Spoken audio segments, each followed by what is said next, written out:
Welcome back to Animal Crossing New Horizons. I'm Dear Darling. Shall we see what's going on our lovely island of Fawnhollow today? Where we will be playing some Animal Crossing as per usual. I don't know. What was that start? Yeah, so what I've been up to today? Well, as you can probably tell by what I'm going to title this episode, I finished playing Life is Strange True Colors today. And it's what's going to be the majority of what I talk about in this episode. Because I finished it about half an hour, 40 minutes ago. Oh, you're already dressed up in Halloween? Hello there, everyone. Right now in Fawnhallow, it's 5:87 PM on Thursday, October 20th, 2021. Nothing to really speak of. But okay, she's just wearing Halloween stuff, I guess. Even though it's not quite Halloween yet, but it is soon. Yeah, so I'm going to be talking about Life is Strange True Colors today, because I thought about it, and before I start getting on to spoiling things, I'll warn you when I get into the spoilers part, I think overall I enjoyed it, I'd say. I'm still a little bit undecided if I think it's better than Life is Strange 1, but I didn't actually play Life is Strange 1. Oh, apparently we ordered 2 of these, I didn't remember that. I only experienced it secondhand, but what I think my long and short of it is, I think the plot's a bit worse, like some of the hard-hitting parts doesn't hit as hard, unfortunately, but I think the characters are a lot better in a lot of sense. They feel, I liked them more, perhaps, in a sense, and I think the power is a bit more interesting in this. Well, actually, maybe that's not necessarily true. It's more personally appealing to me, this empath telepathy sort of power in this game compared to the previous games. But it is definitely better than Life is Strange 2, as far as I can tell. So yeah, I enjoyed it. So if you like story games, I'd recommend you try picking it up at some point. This looks like a legitimate one to me. But now, from here on out, could be Life is Strange True Colors spoilers, which I suppose you'll only watch if you don't care about being spoiled in future episodes when they come out. I don't know when the finale will come out, but it's a good game. Basically, the long and short of what I really think about Life is Strange True Colors is summarized as sort of like I really like Alex. Alex is an awesome character. She's a great protagonist. She's sympathetic, and it's nice to see her struggles. And I think my favourite parts of the game was seeing the flashbacks of Alex's life in the final chapter. Okay, maybe not quite my favourite parts in that sense, but I feel like it was the most illuminating parts of her character and of her life, and seeing all the troubles and stuff she went through. And it felt really quite emotional seeing that, and like understanding the story behind Gabe and her father and her mother, and what caused the sort of like falling out, and what caused everything to just feel and end up so terribly, I suppose, for Alex before the events of the game. I thought those were really cool. Steph and Ryan, I thought, were great characters, to be honest. Interesting relationships, because it sounds a bit strange, but I almost feel like you don't hang out with them enough. Because, or it might just be because the ending felt a bit weird.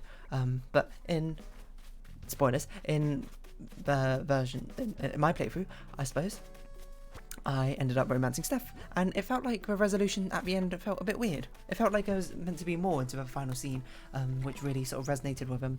This is like what your life will be like, and like you and Steph like hang out. Like it didn't have quite the same emotional sort of punch, I suppose, and stakes Life is Strange 1 did. But to be fair, with Life is Strange 1, the actual stakes were tied up with the story plot, wasn't it? You know, it's a huge decision at the end of Life is Strange 1 is you either save Arcadia Bay or you save Chloe. And to be fair, Life is Strange 3 had a few more like monumental decisions, but the general decision is, who do you end up, and I've seen all the endings now, and I've seen a lot of the different choices and the consequences from them.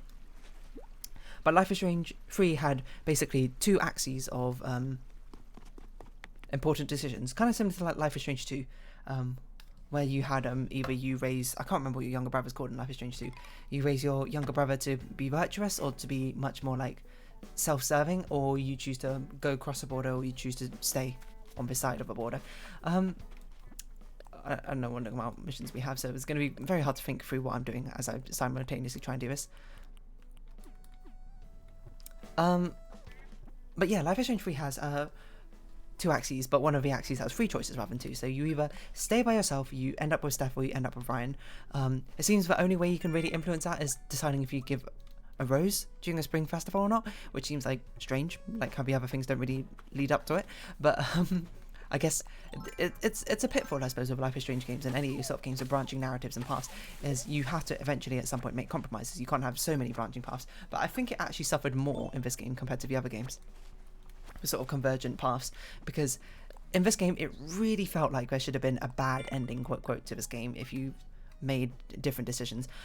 Because initially when I played the game, I was like, wow, this is great. This is an awesome ending and super satisfying. And as it turns out, it's because I kind of lucked my way into basically choosing all the good ending decisions. Like in my playthrough, everyone ended up on my side because I just like chose the decisions or made decisions which led up to everyone being on my side at the end, rather than having people turn against me. And I say lucked into because we could talk about it later. I do kind of regret the decisions I took with Pike and kind of ones where I took with Riley, so I can see myself in a different life not winning those two over in my ending. But as it turned out, and this ending I had when I recorded it did end up with those two on my side, so everyone was on my side, so it felt very climactic and it felt like it was resolved this way. It kind of felt like the story was written with this ending more in mind, I suppose, because it made it feel like, you know, everyone's on my side, and then finally we turn to Jed and we try and we pin him down and accuse him for the evil person he essentially was,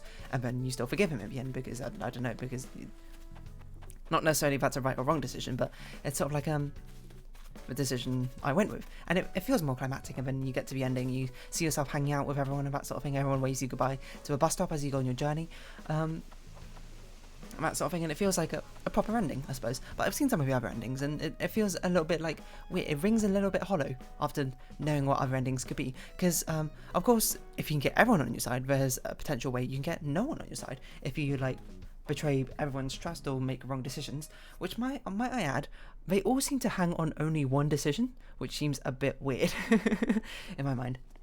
Ducky's is sort of just like, you didn't explore enough if you don't have him on your side. It's basically, it's so easy. You can't make the wrong decision, I suppose. It's just you have to see him, otherwise you won't do it. Charlotte's, you can very easily make a wrong decision, I think. And honestly, I almost did make a wrong decision, because as I understand it, there's two choices you can make with Charlotte. You can either sign the affidavit early on, or you don't sign it, and I luckily just didn't sign it. And the other option is to either take Charlotte's anger away or to leave her anger. Leave her in anger, and I suppose luckily in some sense, but to be fair, this was a decision which I still stand by, is I didn't take away her anger.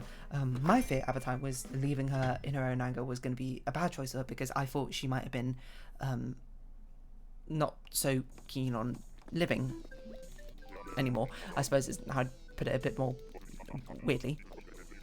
So I really worried that she was sort of like waving death flags if I didn't take away. But as I understood it, but like I talked it through in the episode, and I was like, okay, you know, I'm going to leave her with her own emotions and to see if she can deal with her own anger, because that's, I feel like, the healthier coping mechanism than rather than me stealing away her anger.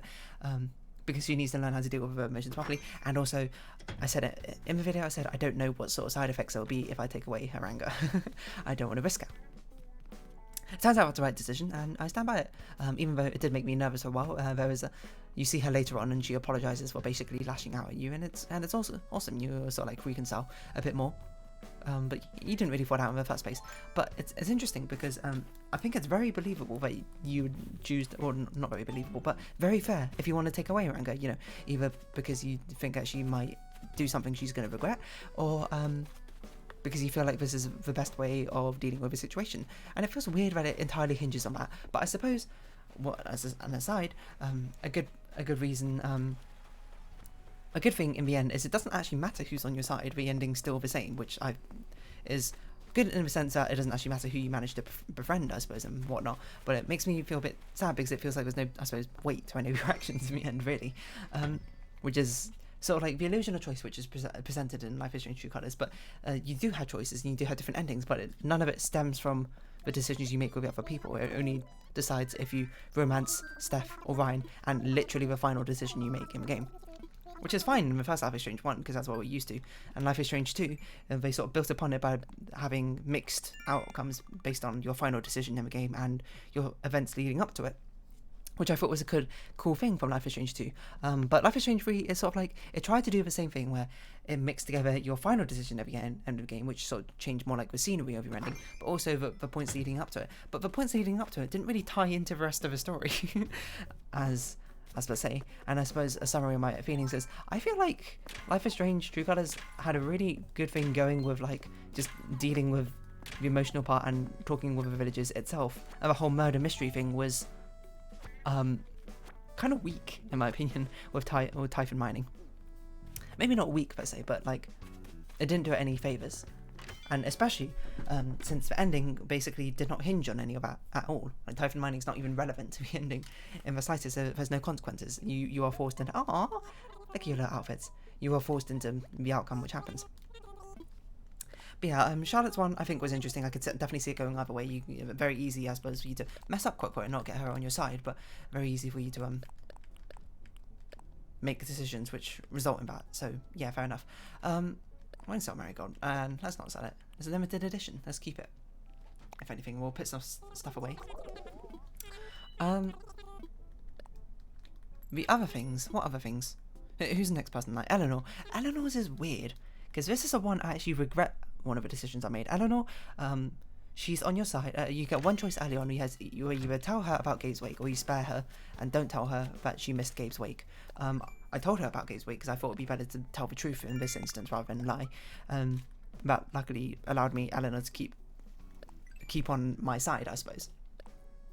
As opposed to not being on my side anymore, which like some other people could have easily found out if they decided not to tell Eleanor because they were like, I'm going to spare her the pain of the sadness and that sort of thing.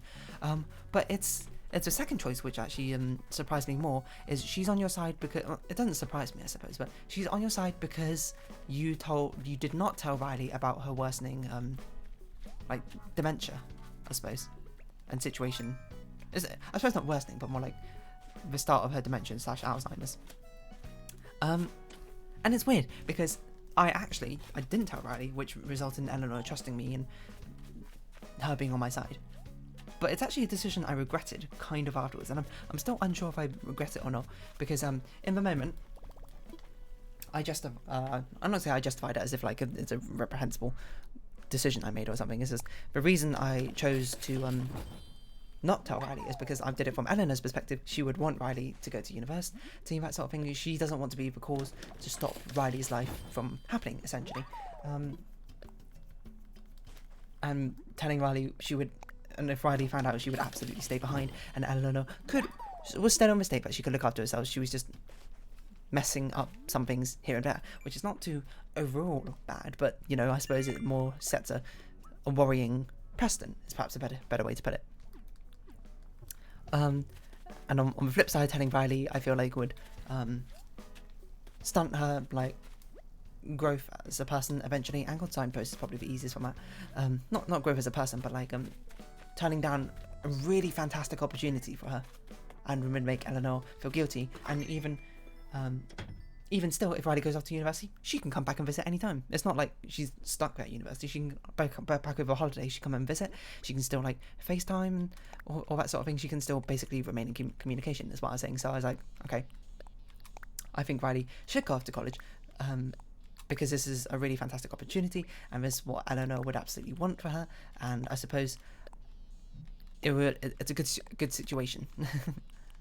I suppose. But then afterwards I kind of regretted, because I was like, you know, we should have told Riley, let Riley make that decision rather than us making it for her. Leaving her in the dark about it means she's going to feel terrible once she actually finds out, and it's sort of betraying the trust we have in Riley. So that's why I kind of regretted it afterwards. I was like, okay, it's basically me choosing, do I choose to betray Eleanor's trust or betray Riley's trust? And yeah, I think that one's one that really can go either way, and perhaps even more heavily. I think I was in the minority of people who didn't tell Eleanor about Riley's condition. But that one, I would say, was the hardest decision for me to make. I'm not going to say I regret it in the sense that, like, oh, I think I chose wrongly, I messed everything up. But it's more in the sense of, you know, I think if I played it now, I could have probably, like, I would have probably told Riley. And that means Eleanor turns against you, which feels a bit, you know, rude. It's not like she turns against you. She goes like, oh, you know, you suck or something. It's just more like she doesn't believe you at the final tribunal, I suppose, where you try and tell everyone, hey, Jed is not such a good guy, etc., etc. So I guess that one doesn't really matter. But one that also feels weird is Pike, because for Pike's story, you either sign an affidavit that Typhon give to you, or you take Pike's fear and then don't sign the affidavit. Now, this decision bothers me in a couple of ways. One way it bothers me is it sort of shows you two paths, but the two paths don't really feel diametrically opposed to each other, per sense. It's not sign via affidavit and don't sign via affidavit, nor is it takes Pike Sphere or leave Pike Sphere. It's sign affidavit and leave Pike in his sphere, or take Pike Sphere and don't sign the affidavit, which is kind of annoying because I was like, hey, I kind of want to not sign the affidavit, but not take away Pike's Sphere, because that kind of seems like, you know, as I mentioned before with Charlotte, I don't really know what the consequences are for taking away someone's emotions are. But eventually I justified it. I did take away his sphere in my playthrough because I was like, okay, in this situation I'm basically forced to either sign the affidavit or not sign the affidavit, but the consequence of not signing the affidavit is I had to take Pike's Sphere. So I said, okay, I'll take away his, because in this thing it's a much more of a big picture thing. I don't want any more people to suffer at the hands of Typhon, so I'm going to take Pike's Sphere as a result of being allowed to continue on this investigation, I suppose. But the weird thing is, as I've looked up, you can sign the affidavit, but then the next scene still happens anyway, and you might be like, oh, what's the next scene? The next scene is it's basically the big plot twist, I suppose, which did it land for me entirely? Not really. It feels a bit strange in some aspects, and we'll get onto that and why in a second. But you basically Jed betrays you in a sense. He reveals that he knows basically what's been going on this entire time with Typhon. He shows you the mind being like, this is what they've been covering up, and then he tries to kill you essentially. And if you play Life is Strange 1 or know the story, you'd be like, hey, doesn't this kind of seem a little bit similar to a certain teacher, Mr. Jefferson, who did exactly the same thing? Someone you thought was on your side of and suddenly like turned heel, or turned fate. I don't know which way around it is, turn face or turn heel, and betrays you. And yeah, it does feel quite similar. So much of it even feels like it comes out of nowhere, but it kind of makes sense in the story from the way I played it, because I was like, okay, you know, I thought that Jed might have had some survivor's guilt over theoretically saving all the miners back in there, but he seemed like a really nice guy, and then he was harboring all this like self-hatred and guilt, and I suppose an anger about his entire situation, but also a lot of selfishness and he was very cowardly about the entire situation and was willing to cover it up rather than having to face it. But because I didn't sign the affidavit, it would feel reasonable that this would be the action he would take, because he was a little bit unhinged, I suppose, to try and get rid of me and stop me from revealing the truth about Typhon mining and his own actions, I suppose. But then if you sign the affidavit, he still does exactly the same thing, which is incredibly weird. You've signed the affidavit now. Like, you can't do anything more without, I suppose, being arrested and going to jail. Why does he still try and kill you? I don't really know. It feels like a bit off kilter for me, and surprisingly learning about how that still happens kind of made me not respect it more. Like, I feel like not respect it, but be a bit disappointed, I suppose. I feel like at that point maybe you should reunite with Steph and Ryan and be like, okay, maybe we legally can't do this anymore and investigate. Or maybe you investigate yourself, being like, I have to find out what happens to the mine, and then Jed ambushes you there and being like, you just couldn't keep your head out of the business, could you? Even after signing the affidavit, and then kills you. Rather than Jed taking you there by like you sort of regaling to him what Typhon's been doing. That feels like it would feel more like it fits better in my mind. But you know, that's a minor complaint in the end. So yeah, it's just a bit weird how you have to steal Pike's Sphere, I suppose, to get the good end, quote unquote, but you can't take Charlotte's anger. And I did justify it by being like, anger, I feel like, is something which is less okay to steal, because if you steal fear, the worst thing I suppose will happen is you might become more reckless, which is, don't get me wrong, dangerous in a certain sense, but in this sort of avenue, I guess if I had to steal one, I'd steal fear, perhaps. Because the way anger is portrayed in this one is not anger like other people, it's more like anger is more like raw emotion, I suppose, and that situations. But also, it's just a bit strange how, not strange, but because it's a custom-made story, of course, and it's a created story, the people who write it have control over everything, but they made the choice to make that specific choice basically be like not actually diametrically opposite. So it felt a bit annoying that I was like, why can I not take his fear and then also just not sign the affidavit? And then when it comes to the end, Pike isn't on my side because he's too scared to speak up as per usual. But I get a different story of Jed taking me to the mine to try and cover up the business need, you know, and it would have been cool like that. But I understand there's obviously development restraints and everything. You can't have different outcomes for every single choice you make, because that's quite difficult to invest into. But yeah, I guess we'll go fishing and get some coconuts. Yeah, but the interesting thing is Ryan is someone. Steph is always on your side. By the way, yeah, that final job. You know, Ryan needs to be convinced. And he was convinced on my side. I didn't actually realize he was convinced. You can hear my confusion video being like, was Ryan on my side? I couldn't even tell. But yeah, after me watching it, yeah, he was on our side. He doesn't believe you otherwise. Which is interesting, because you've been through a lot, and he's heard the information behind it. And I suppose you can justify it being like, oh, Jed is his father. He's not going to necessarily believe someone he's looked up to him, who's loved and looked after him all of his time, is suddenly just like this horrible, evil person. And I suppose that's kind of a point, because Jed is not necessarily a horrible, evil person. He's more like a person who's just done horrible, evil things, all stemming from one like bad mistake. And that feels like a very sort of recurring theme throughout the story, is basically how just one simple mistake or multiple simple mistakes like add up and snowball, and then they become eventually out of your control, leaving you in terrible situations. Like I suppose that's kind of what happened with Chen family. Like, not really like Chen, Alex's mother, Mama Chen, I guess, made a mistake. Just more like an unfortunate happenstances that she got some sort of illness. I assume some sort of cancer, which eventually killed her quite early, which in turn set off a lot of a downward spiral, I suppose, for all the Chen family. You know, like Gabe acting out and rebelling against everything, and Alex just trying to glue and hold everything together, while Gabe and also the father just like being unable to handle the stress of everything, because, you know, he lost his wife, the love of his life, and that sort of thing. It's a sort of a terrible situation all around, and Alex, you know, trying to keep everything together, and then eventually ending up in foster home, because, you know, that unfortunate just happenstance resulted in, of course, Gabe lashing out at his father, and then his father being unable to cope with all that emotional burden and stress, which is really a tough situation to be in, and then making a terrible decision and a terrible mistake of his own, or just abandoning his children and letting child protection services take them, and resulting in Alex's and Gabe's turbulent life through foster care and that entire system, which obviously had not been very kind to them, as it was very clearly shown.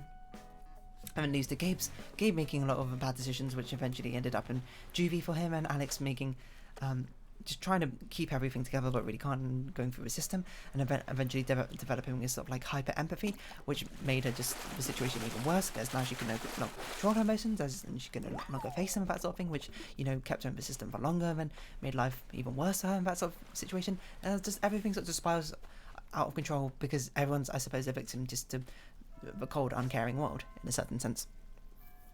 And I think those scenes with Alex reflecting and talking to the now deceased Gabe, and seeing I guess the now deceased everyone in her family, and seeing being able to talk through and face her emotions and face these memories and not repress them and understand them, I suppose, better from a much more adult perspective of what happens, were really interesting and were really gripping. Like the one scene especially of when Gabe and the father fight, you know, like Gabe sort of like mockingly being angry at the father for losing his job again. Understandably, the father probably not doing the best at his job, because, you know, his wife died, and it's a very heartbreaking moment for everyone. And then Gabe, of course, I suppose also, you know, the point is, everyone is understandable in this situation. Gabe acting out and being angry at the whole situation, also because his mother died, and how he felt like he couldn't rely on his father anymore. Like, and I suppose it's a very natural reaction to be like, you know, Mum left us when she died, and now you're like abandoning us and not being that father for us, etc., etc. It was really interesting and lightning, I suppose, to see their backstory in a certain sense. I mean, Alex just trying to compromise, being like, hey, you know, we can sell some things, it'll be alright, because she's trying very hard, trying to uphold a promise that she made to her mother, saying that she'll try and keep the family together and that sort of thing. And it's just heartbreaking to watch that scene. And then when Alex's father just decides to leave, it's just heartbreaking, because you know that it's not a situation where I'm not like, I guess I have sympathy for, but like, it is quite an incredibly cruel thing to do, to just leave your family, leave your children like that. Like it's a thing where you wanted to say through thick and thin, you got to stay for them. That's what you signed up for being a parent. But I suppose it's easy for me to say from the comfort of my own, you know, family life and that sort of thing where things are fine. You know, it's easy for me to be like, oh, just like stick with your children through thick and thin. What I'm not saying is go abandon your children or anything like that, or it's justified what he did. It's more like I understand why he did it, and it's heartbreaking that he made that decision in the end, because he just couldn't stand it anymore. He just didn't think he could be a good father anymore, and decided that anyone else should be looking after these children, and it's heartbreaking to watch. You see someone just like, I suppose it's heartbreaking because I'm me from the sidelines being like, no, don't make this decision. This is going to be a decision which irreparably ruins everything, I suppose, for your family, and it's really sort of a catalyst in a lot of the major events in a certain sense, and it was a rough watch, I suppose, is really how I'll put it. But yeah, it was a really, really good cutscene, is basically what I'll say about that. And there's a lot of other good sort of cutscenes, but oh my god, we've got 5 minutes left. There's so much more I want to say. I don't remember what else I want to say, but yeah, I think it could have done with perhaps another ending where Typhon, you know, gets away with Jed's covering up and that sort of thing, and like a bad ending, quote quote, where they win and no one believes you and that sort of thing. And it's about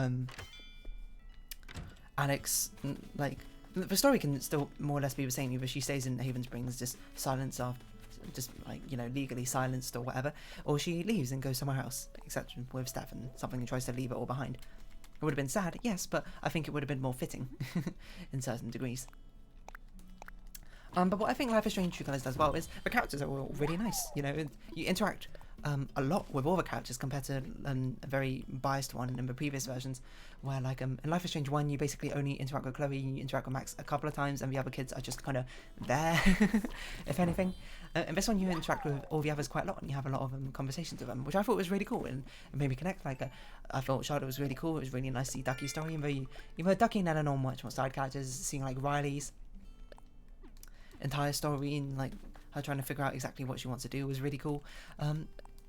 It was just super cool to see all the other characters and their stories and what they were dealing with, and I think that's what Life is Strange 3 did best, is their sort of like emotional dealing with emotions, and you know, especially after the tragic death of a really beloved member of their community. And I honestly think the Typhon plotline, the murder mystery part, probably should not have even been in it. I'm not sure what they should have replaced it with, or perhaps they should have wrote it differently. Might be a better way for me to phrase it, but it didn't quite land. Like, some of the emotional punches just didn't really land for me. Like Jefferson being the villain, I suppose, in Life is Strange 1 did hit like quite hard, because I was like, whoa, didn't see that coming. But now I see how the signs are sort of lining up, and how some of the signs before where I was like, you know, this isn't really a cool teacher thing to do, it's kind of actually a bit weird, but you know, from a teenage mind it's like, oh, this is kind of cool. Jed being like a big villain in the end, to be fair, he's a bit of a different villain. Why he's not like comically evil, he's just more like a victim. I'm not gonna say a victim of circumstances, more like he made one mistake in that mine, and then could never face that mistake ever again, and then became much more cowardly and selfish because of it, from all his decisions. I think that's intriguing, but it sort of just felt like, huh? Almost like random, per se. Because I suppose the one, maybe there is more foreshadowing and I just didn't realise it, but a lot of the foreshadowing wasn't quite there for me, I think, after listening to that story, and apparently this bug is impossible to catch. And that's that sort of emotional kick where being like, oh, Jed, this new like almost father figure to us, has betrayed us. It just sort of made me go, huh? It almost felt like I was watching a soap opera, a soap drama. What are they called? At this moment, rather than particularly actually watching seeing like a more natural story unfold. Trying to think what else. The plot punch also with finding out that Alex's father was one of the miners who died in that accident which Jed caused, kind of made me just go like, haha, okay, this is just sort of like everything is just wildly interconnected. Apparently at this point it's a little, not ridiculous per se, but it's sort of just like almost comical at this point. But you know, I was fine with letting it slide, because it was like, you know, okay, fair enough. I could see how this happens, and apparently it was mentioned early on that Gabe moved to this town to try and find his father in the first place and make amends, if anything. But That probably should have been emphasized more, because I straight up don't remember that scene. But apparently it did happen. I do remember that Gabe wanted to look for his father, but I didn't realize it was in this town that he looked for. But I probably did notice it at the time, I just didn't remember it. I suppose is probably the better way to put it. We're going to sell things and put money away, and then we'll round off this episode here. But yeah, it just like, Diane was another thing. Diane was also kind of a villain, but she was more like a villain because she was like legally silenced about sort of thing, and she was just really good at being like a business, speaking from like from a very sort of business and professional standpoint to like try and she's got very good PR talk, I suppose is how you might put it. So, but because the only times you see her is the only times you really interact with her is through PR talk, and you only find out about her feeling guilty about the whole, you know, Gabe death situation through like voice logs and that sort of thing. It really made me feel hard to sort of like sympathize as much with her, I suppose. It's sort of like, I don't know if I'm meant to like or hate you, I just kind of feel like about you. You're just sort of like here, I guess. And that's I think what made Life is Strange kind of disappointing in the end, is its resolution wasn't amazing, I suppose, and it only felt quite and the only reason I thought the resolution at the time was pretty cool is because it kind of fit the story that I happened to run into. But if your story was different, I can understand how the story, sorry, if your choices were different, I can understand how the story like falls a bit flat for you, because it was sort of just like, huh? Because even to me, some parts of it felt a bit weird. But yeah, on the whole, I did like it quite a lot. I still think I think Alex might actually be the best main protagonist in all of them. I do like her in certain sense better than Max, but that's because Max is kind of bland personality wise, from what I recall. But it's also been a while since I seen Alex at least, and see as sort of like a goofy person who does obviously want to help people, but she's got her own sort of troubles, and she's got like her own sort of like internal conflict about this entire situation and her powers, etc, etc. So yeah, some of the gut punches didn't hit as hard as I feel like it could have or should have.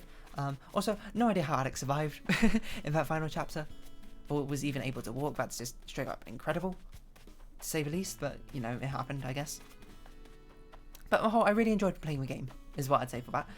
I think emotional, I was going to say, like, I talked about this, and I can't remember when I first talked about Life is Strange, I'm not sure if it's an Animal Crossing thing, but I was like, some other powers which I really want to see them explore, because I think it'd be really good in the story game, would be, the one I said, the one about she has mainly is empathy, where she can see sort of and sense people's emotions, and then can make decisions based on that to try and like influence people's emotions, and she can have basically like a running gauge of how conversations are going by being able to see how I react. And the other one I was going to say was mind reading, which is basically, you know, being able to like eke out like hidden information and steer things in that direction, which is kind of similar, I suppose, to basically like talking to someone and then rewinding like you did in the first Life is Strange one. They kind of combine them both together, so I wonder what we're going to do for future Life is Strange installments if they do have it.